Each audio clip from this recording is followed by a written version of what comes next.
Patingnan natin kung ano yung reply ni Yorme, ha? Ito yung sagot niya. Pakingge, ha? Kasi alam mo yung manloloko, ano yun? Liar, ay lawyer, sorry. Ano? Hindi tuloy ma-pronounce ang maayos eh. Kasi minsan napapansin ko yung lawyer na congressman, nagiging liar na Ay, congressman. kurak. Kurak. Ano raw, binubuli. Ano bully? Nahuli lang, nabisto lang kayo. Kaya umiiyak kayo. Ito, sa inyo to. Wala na po kayo mabobolang ngayon. Mga iyakin. Kayo na ang nabisto eh. Dati kayo nang bibisto eh. Kayo yung kahol ng kahol. Ngayon, Grabe, tinawag ni Yorming iyakin si Chua, no? Iyakin ka pala. Iyakin ka pala, brad. kayo nabisto, umiiyak kayo na binubuli kayo. Hindi kayo binubuli.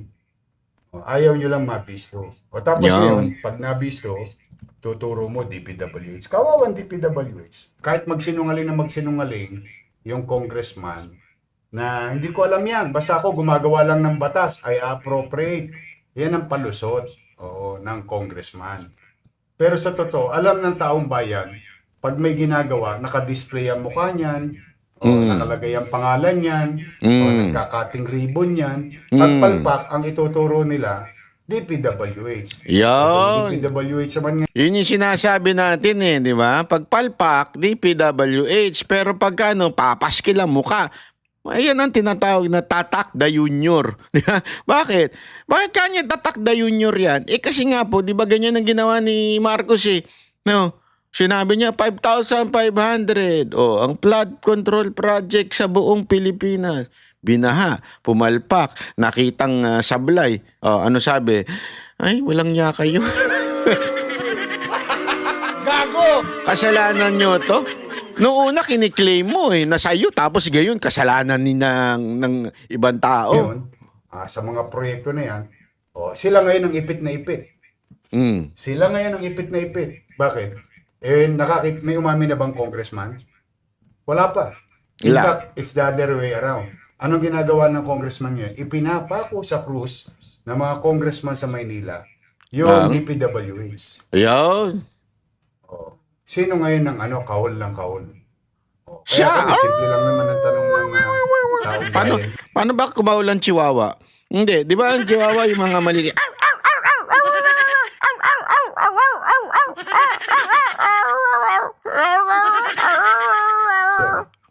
Ito, Mocha. Ano muna sabi ng mga tao? Sabi ni G. Herao, meron. Sabi ni Sally Lastillas Isleta, nakikialam sila. Sabi ni Bri Jai, Tomo. Sabi ni Teresa Montero, meron. Nakikialam sila. Hindi pwede. Alam nila yan, hugas kamay lang mga congressman. Yo. Sabi ni Daday Ventus, ako galit na sila. yan. May kickback sila, sabi ni Cherry Con. Yung kickback, that's another story. Ako, simple pa lang ang tanong ko eh. Nakikialam. Una kong tanong, may alam ba ang congressman? Alam mo, ito yung maganda kay Yorme. Hindi nga niya sinabing, oy, magnanakaw ka, kinuha mo yung budget dito. Wala siyang ganun. Wala siyang sinabi kay Chua ng ganun. Naging defensive na lang si Chua. Ano sinabi niya? Andali, ayusin mo naman to. Bakit walang ka permit? Di kayo dumadaan ng tama. Sa mga proyekto na yan. Yan ang, sabi raw ng congressman nyo, shout out sa mga taga 3rd District. Hindi raw nila alam yan. Kayo humusga, mga taga 3rd District nga pala.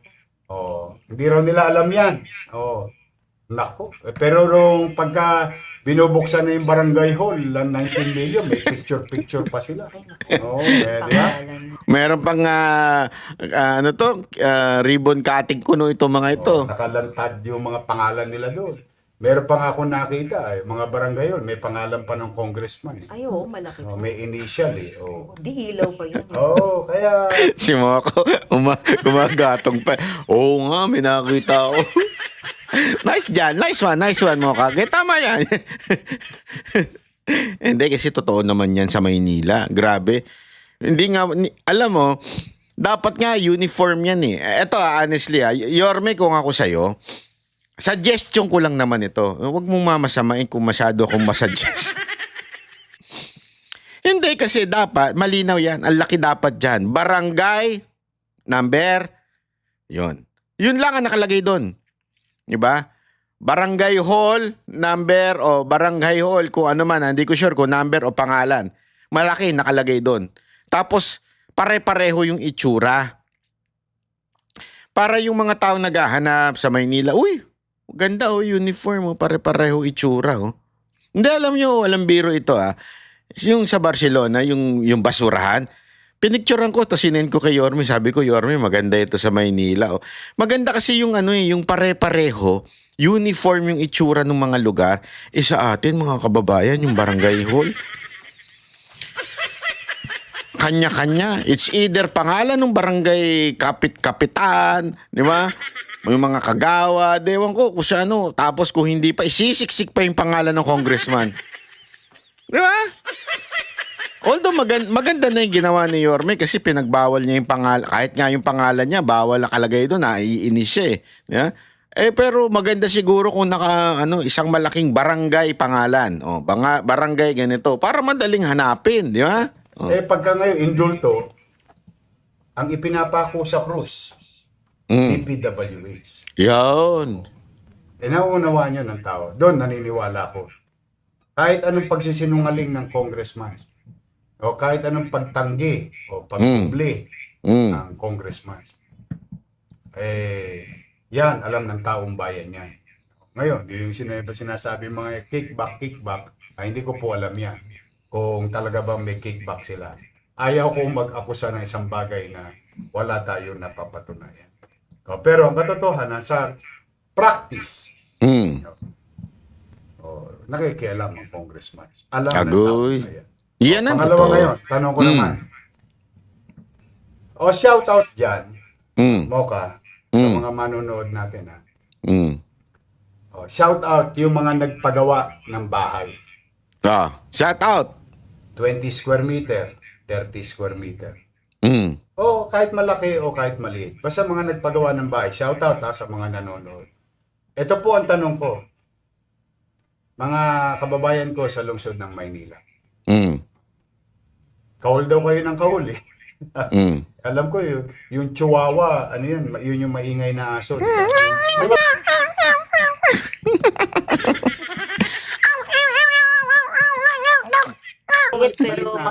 Pero may maingay. Yun, alam ko, kahul lang kahul yun. Tanong ko ngayon, kayo ba pag nagpapagawa ng bahay, kumukuha ba kayo ng permit? Yun ang tanong ko sa mga manonood. Tanungin natin kung ano ang sagot ng mga manonood. Kumukuha po ba kayo ng permit kapag kayo nagpapagawa ng bahay? Pag kayo nagpapademolish ng bahay, kumukuha ba kayo ng demolition permit? Kayo ba'y nagpapagawa ng bahay, kumukuha ba kayo ng building permit? Bakit sa inyo, maliit na lupa, maliit na bahay, dahil sa pagsisikap mo, pag-iipon mo, pagpupunyagi mo, o naayayos mo sarili mo, gusto mo maayos yung tahanan mo, kukuha ka ba ng permit mo ka? Opo, sabi ni Adam Rich Manansala Sanding, dapat may permit. Dapat daw. Kailangan ba talagang may permit? Sabi ni Teresa Montero, yes po, from barangay to city hall. Tama. Alam na alam nila. Alam na alam ng taong bayan. Ang tanong naman namin ngayon, paano kayo nakapag-demolish ng property ng gobyerno sa mga congressman na nag-i-excuse ngayon na manggagawa lang daw sila ng batas? Nabisto lang kasi kayo. Nabisto lang kayo. Kung di kayo nabisto, walang problema. Nabisto kayo, iyakin kayo. Yan ang nangyayari. Pagka kayo makapag-akusa, wagas. Kami hindi nag-aakusa. Ayan, nandiyan. Bakit pag ang congressman na nagpapagawa? True, DPWH. Siya naman din na may sinabi, di ba? Inamin naman niya. Bakit walang permit? Pag congressman, exempted. Pag meron na pong batas na... Sir, hindi nyo po ba alam yun? Para namang hindi nyo alam yun. Exempted pag congressman. Naka-8 nga yung plaka. Pwede sa coding. Bawal sitahin. O, di ba? Pwedeng mag-bit ng red light. Ano sila eh? Sila ho yung mga matataas na lahi sa Pilipinas. Ganon katindi ang mga yan. Shit. Di ba? Ganoon, kikilalanin natin. Pero yung batas kay Juan de la Cruz na nagpapagawa na maliit na bahay, hindi require mag-permit. Ganon din yung batas sa mga pagawaing, lalo na yan, building. Dahil yan, pag may nangyaring masama dyan, ang mananagot dyan, lokal na pamahalaan. Ngayon, matanong pa, ano sabi ng mga tao? Meron daw talagang permit. Kahit nga daw po renovation lang, may permit. Sabi ni Evangeline Esguera, Matatalino, sabi sa inyo, matatalino ang tao eh. Ayaw nyo maniwala eh. Palusot pa kayo ng palusot, mga congressman. Matatalino tao. Alam ng tao. Ngayon, ano ngayon ang itatanggi nyo dyan? So, yan po. Ngayon. Okay. Ito naman pangatlong tanong naming taong bayan. Naniniwala ba kayo? Taong bayan. Naniniwala ba kayo? Ito lang ha. Ano lang to? Mga opinion naman to. Naniniwala ba kayo? O mga nanonood na kailangan humingi ng permiso sa lokal na pamahalaan nitong mga proyektong ito? Hindi. Tanungin natin ng taong bayan. Hindi ako naniniwala. Dapat hindi na sila mag-ano kasi special sila eh. Di ba? Yorme, special sila. Yung maliit na tao, pinihingi nyo ng permiso eh. Hindi. Yung paraya sila. Special sila, Yorme. Hindi pwede yun. VIP sila, sir. Gusto nila laging VIP ang treatment sa kanila. Oo, ayaw nila ng ganyan-ganyan permit. Pagka congressman, you can do anything. Congressman ka eh. Kaya nga yung iba dyan, tumatakbong congressman, gusto lang maging VIP. Oo. Yung party list, mga nag-iingay sa TikTok, nag-iingay sa biglang tatakbo. Gusto lang kasi maging VIP. Oo. Wag na tayo magloko-lokohan dito.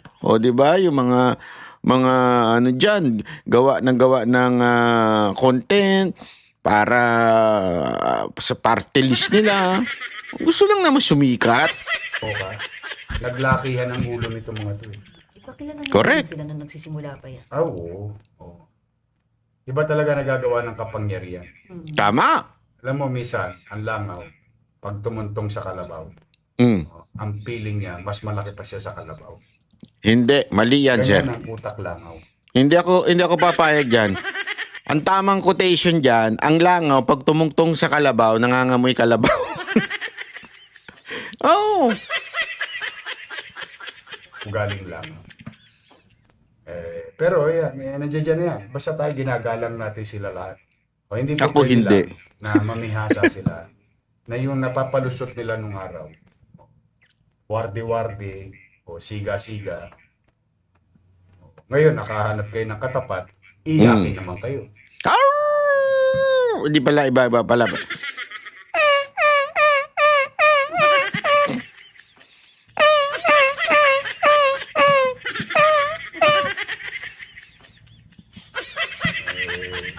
Ako nga, minsan. Sana pag nag-imbestiga sila sa labas ng Kongreso. Para pag libelous yung akusasyon nila. Correct. Kasi ang ano nila dyan, excuse nila dyan, nasa loob sila ng nasa hall of Congress.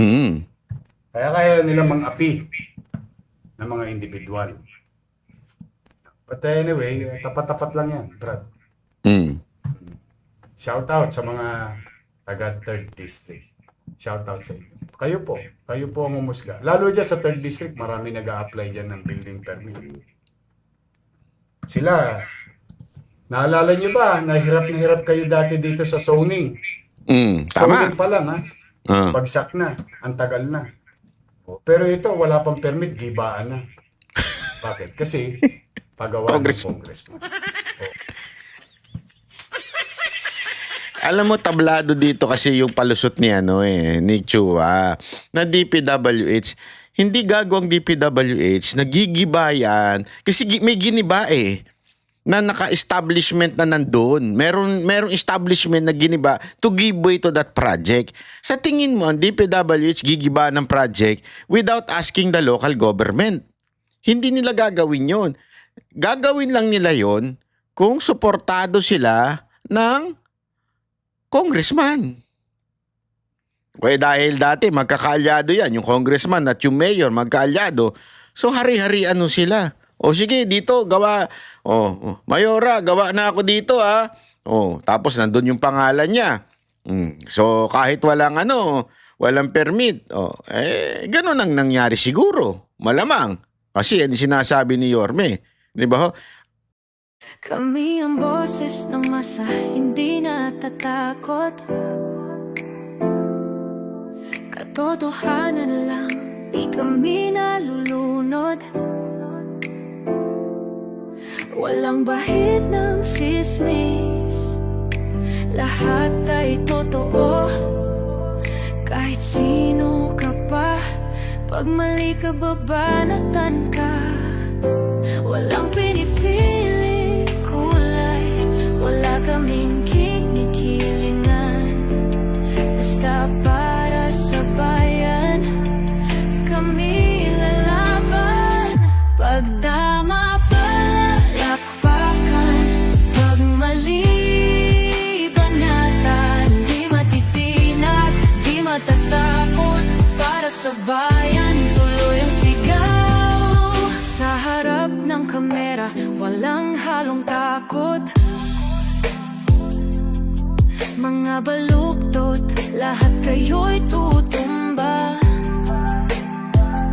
Ang hustisya at totoo, yun lang ang mahalaga. Kahit sinong harang, di kami matitinag. Walang pinipiling kulay, wala kaming kinikilingan. Basta para sa bayan, kami lalaban. Pag tama palakpakan, pag mali banatan. Di matitinag, di matatakot, para sa bayan tuloy ang sigaw. Kung nasa tama ka, ikaw ay aming kasama. Pero pag mali ka, handa ka na bang mabasag? Banateros kami, walang inuunan. Dahil bayan muna, bago ang sarili.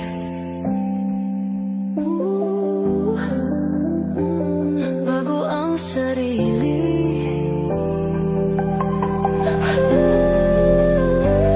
Pag tama palakpakan, pag mali banatan. Banateros ang sigaw, katotohanan ang laban.